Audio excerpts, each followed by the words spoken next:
Herkese merhabalar. Bu tarifte sizlere evde corn dog nasıl yapılır onu anlatacağım. Tarifi videonun altındaki açıklama kısmına ekledim. Bu tarifi çok istediğiniz sonunda geldi. Bomba bir tarif daha. Bu şekilde çubuk temin etmeniz gerekecek. Bu çubukları A101'de, Carrefour'da, Migros'ta her yerde bulabilirsiniz. Bunlar normal çöp şiş çubukları. Bir paket sosis alıyorum. Fiyatı 8.25 TL. Kaşar peyniri alıyorum. Fiyatı 20 TL. Ufak paket süt alıyorum. Fiyatı 1.80 TL. Mısır unu alıyorum. Fiyatı 3.75 TL. Un alıyorum. Fiyatı 4.40 TL. Şeker alıyorum. Kilosu 5.25 TL. Sıvı yağ alıyorum. Litresi 12.90 TL. Tüm malzemeleri aldığım fiyat bilgilendirmesini yaptım. Şimdi tarifi yapmaya geçebiliriz. Karıştırma kabının içerisine bir su bardağı un ekliyorum. Şöyle ortasını bir parça açıyorum. Yarım çay bardağı süt ekliyorum. Çeyrek çay bardağı sıvı yağ ekliyorum. Çeyrek çay bardağı su ekliyorum. Bir çay kaşığı tuz ekliyorum. 1,5 tatlı kaşığı şeker ekliyorum. Ve bunu iyice yoğuruyorum. Kıvamı cıvık gelirse ara ara un ekleyeceğiz buna. Başta bir su bardağı unla başladım. Kıvamı ben bu şekilde de kullanabilirim. Ama tam böyle ekmek hamuru kıvamına getireceğim bunu. Bundan dolayı üzerine şu an biraz daha un ekleyeceğim. Biraz daha un ekliyorum.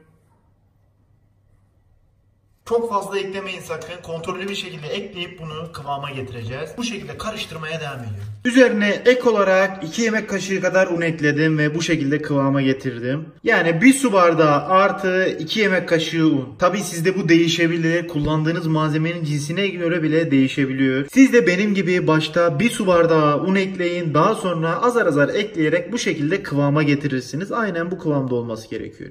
Şimdi bunun üzerine örtüyorum. Bir 10 dakika buzdolabında dinlendiriyorum. Bu tarifin en büyük zorluğu hamurdu. Hamuru da yaptık. Aslında tarif bitti denilebilir. Bundan sonrası çok ama çok basit. Bu gördüğünüz çöp şişlere peynir ve sosis ekleyeceğim. Bu kadar. Sosisler bu şekilde kokteyl sosis. Peynirleri de tam bunun boyutunda kesmem lazım. Nedeni de şeklinin düzgün olması. Şimdi dediğim gibi peyniri kesmeye başlıyorum. Boyutu nasıl ayarlayacağız? Şu şekilde peynirin üzerine sosisimizi ekliyoruz ve şuraya bir çizik atıyorum. Keseceğim yer artık belli. Aynı şekilde biraz daha yana kaydırıp buraya da bir çizik atacağım. Keseceğim yerleri belli ettim. Şimdi önce bunları bu şekilde kesiyorum.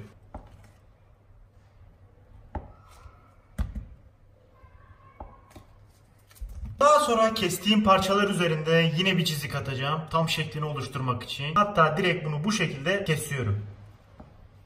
Şu fazlalığı da alıyorum. Olay işte budur. Tüm peynirleri aynı boyutta kesiyorum.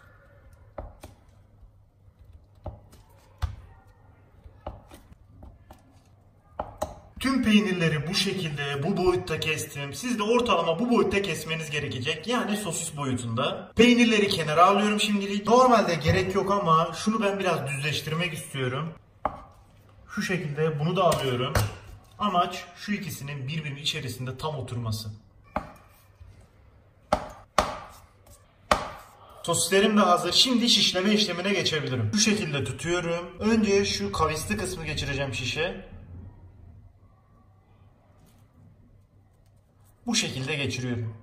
Daha sonra peynirimden alıyorum. Peyniri de aynı şekilde. Bu şekilde geçiriyorum. Şunu uç kısmına kadar getiriyorum. Şu sivri kısmı tam uçta kalacak, dışarı çıkmayacak. Kavisli kısmı önden soktum. Sosisin düz yeriyle kaşarın düz yeri birbirine gelsin diye. Olay tam da budur. Yuvarlak bir şekil alsın diye şu kenarlarını şu şekilde sıyırabilirsiniz. Sıyırmaya da bilirsiniz. Bu tamamen sizin isteğinize kalmış. Şeklinin ben düzgün, yuvarlak olmasını istiyorum. İşte olay tam da budur. Bir tane daha göstereyim. Şu yuvarlak kısmı önden geçiriyorum. Peyniri alıyorum, geçiriyorum. Şu şekilde uçta kalmayacak. Biraz ittiriyorum aşağı taraftan. Şekli biraz daha yuvarlak olsun, silindir olsun diye şu kenarları biraz o keskin yerleri bıçak yardımıyla alıyorum. İşte olay tam da budur. Bunu da kenara alıyorum. Hepsini bunlar gibi yapıyorum. Evet şöyle göstereyim. Hepsini hazırladım. Çok güzel gözüküyor ya. İsterseniz bunu sadece sosisli de yapabilirsiniz. Ben böyle biraz renk katmak istedim. Kaşarlı yapacağım. Daha güzel olacak. Daha lezzetli olacak. Şimdi buzdolabından hamurumuzu çıkarıyoruz. 10 dakikadır hamurumuz buzdolabında bekliyor. Şimdi bunu dışarı çıkarıyorum. Hamurumuz dinlenince kıvamı çok daha güzel olmuş. Şimdi hamuru 8-9 parçaya ayıracağım. Hamuru başta bu şekilde uzun uzadıya bu şekilde açıyorum. Hamuru uzun uzadıya açtım. Şimdi bunu 7-8 parçaya böleceğim. Hamurları ufak parçalara ayırdım ve bu şekilde biraz düzlüyorum. Bu hale getiriyorum. Şimdi hamuru bunun etrafına saracağım. Çok basit. Eğer sosisi çok iyi pişmiş seviyorsanız sosisi önden pişirebilirsiniz. Aynı işlemleri tekrar uygulayacaksınız. Sadece sosisi önden pişireceksiniz. İster tavada ister haşlayarak. Hamurun bunu tutabilmesi için dış yüzünün kuru olması gerekiyor. Buna çok dikkat edin. Yoksa hamurumuz yapışmaz buna. Ne kadar basit olduğunu gösteriyorum. Başta bir tarafından şu şekilde yapıştırıyorum. Daha sonra etrafından çevire çevire bu şekilde bastıra bastıra buna her tarafını hamurla kaplamaya çalışıyorum. En son şu alt tarafı böyle birleştirin. İnanılmaz basit. Herhangi bir el becerisine kesinlikle gerek yok ve istediğimiz şekil oldu. Şu güzelliğe bakın. Mis gibi gözüküyor. Bunu şimdilik kenara alıyorum. Rahat bir şekilde etrafına dolayabilmek için şu şekilde açıyorum. Bu etrafına daha rahat bir şekilde sarmamızı sağlayacak. Sosisin etrafına daha rahat bir şekilde şekil verebilmek için bu şekilde açıyorum. Şekli hiç önemli değil. Bu hale getirdikten sonra corn dog'umu tutuyorum. Üst taraftan şu şekilde başlıyorum. Ve daha sonra çeviriyorum. Biraz kendinize doğru çeke çeke hafiften kuvvet uygulayın. Şöyle etrafını gezdirin. Yettiği kadar gezdirdikten sonra şu üstü başta kapatın. Şu kenardakileri götürebilmek için zaten şu şekilde bastırıyorsunuz. Hamur olmayan yerleri şu şekilde rahat bir şekilde kapatabilirsiniz. Hamurun her tarafının eşit bir şekilde, homojen bir şekilde her tarafına eşit gelmesi gerekiyor. Bir tarafında fazla hamur, bir tarafında az hamur olmaması gerekiyor. Onun için elinizde bu şekilde ufak tefek düzeltmeler yapabilirsiniz. Ve işte olay budur. Bunu da kenara alıyorum.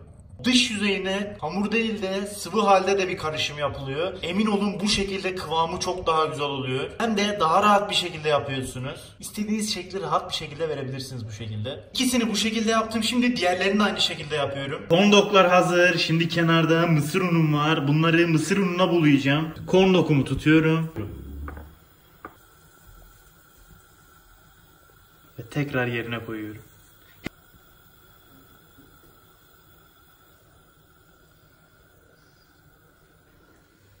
Evet, hepsini mısır ununa buladım. Çok güzel gözüküyorlar. Şimdi tek aşama kaldı. Sadece bunları yağda kızartacağım. Eğer hamurunuz kuruduysa ve üzerine mısır unu yapışmıyorsa elinizi çok az suya batırıp üzerine biraz elinizde su yedirip daha sonra mısır ununa bulayın. Bu şekilde rahat bir şekilde üzerine yapışacaktır. Evet, şimdi pişirmeye geçebiliriz. Ocağın altını yakıyorum. Tencereyi ocağa ekliyorum. Üzerine boldan sıvı yağ ekliyorum. En az 750 gram sıvı yağ koymanız gerekiyor. Ve sıvı yağın iyice kızması gerekiyor. Şöyle yavaşça bırakıyorum.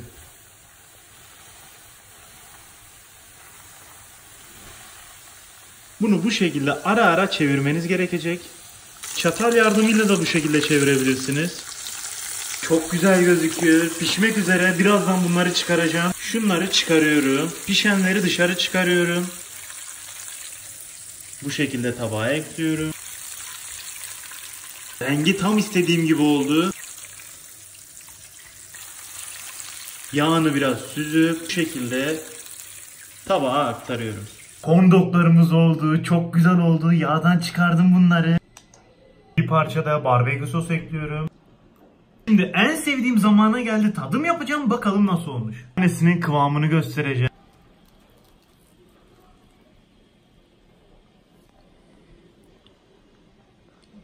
Kıvamı efsane olmuş ya. Şuna bakın ya. Ya şunu görüp de aşık olmamak mümkün mü sizce? Dışı da çıtır çıtır olmuş. Şöyle bir tadına bakayım. Muazzam. Dışı çıtır çıtır. Kaşar efsane bir lezzet katmış buna. Şöyle sosisinin de tadına bakayım bir.